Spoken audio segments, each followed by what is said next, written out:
നമസ്കാരം. Raf talk ഫുട്ബോളിലേക്ക് അവർക്കും സ്വന്തം. ഈ സമ്മറിൽ ഇനി സൈനിങ്ങുകളില്ല. അത് തത്വത്തിൽ അംഗീകരിച്ചതാണ്. പറയുന്നത് ജോയൻ ലാപ്പോർട്ടയാണ്. ഞങ്ങൾക്ക് മികച്ച ടീമുണ്ട്, മികച്ച സ്ക്വാഡുണ്ട്. അദ്ദേഹം മുണ്ടോ ഡിപ്പോർട്ടീവൊക്കെ കൊടുത്ത അഭിമുഖത്തിൽ പറഞ്ഞ വാക്കുകളിലേക്കൊന്ന് പോവുകയാണ്.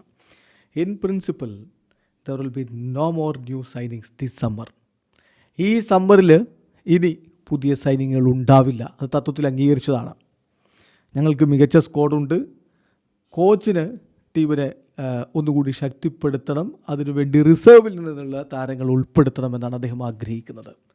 റിസർവ് താരങ്ങളെ ഉൾപ്പെടുത്തിക്കൊണ്ട് ടീമിനെ ശക്തിപ്പെടുത്താനാണ് കോച്ച് ഹൻസി ഫ്ലിക്ക് ആഗ്രഹിക്കുന്നത്. സോ ഇനി ഞങ്ങൾക്ക് പുതിയ ഡീലുകളുടെ ആവശ്യമില്ല എന്നുള്ളതാണ് ഇപ്പോൾ പറയാനുള്ളത് എന്ന് ബാഴ്സയുടെ പ്രസിഡന്റ് ജോയൻ ലാപ്പോർട്ട പറയുന്നു. ഇപ്പോൾ മാർക്കസ് റാഷ്ഫോർഡിനൊക്കെ അവരെത്തിച്ചു, റൂണി ബദുഗയെ എത്തിച്ചു, ജോൻ ഗാർഷിയെ എത്തിച്ചു. അങ്ങനെയുള്ള ചില ഡീലുകളൊക്കെ അവർ ഈ സമ്മർ ട്രാൻസ്ഫർ വിൻഡോയിൽ നടത്തിയിട്ടുണ്ട്. പക്ഷേ ഇനി പുതിയ സൈനിങ്ങുകളില്ല എന്ന് അദ്ദേഹം സൂചിപ്പിക്കുമ്പോൾ കാര്യം വളരെ വ്യക്തമാണ്. റിസർവിൽ നിന്ന് താരങ്ങൾ ഉപയോഗിക്കുക എന്നുള്ള ഹൻസി ഫ്ലിക്കിൻ്റെ ആ ഒരു നയം അത് അദ്ദേഹം അടുത്ത സീസണിലും തുടരും. എന്തായാലും ബാഴ്സലോണയെ സംബന്ധിച്ചിടത്തോളം പോയ സീസണിൽ അവർ മികവ് കാണിച്ചിട്ടുണ്ട്. അതിൻ്റെ ഒരു തുടർച്ച ഈ സീസണിലും ആരാധകർ പ്രതീക്ഷിക്കുകയാണ്.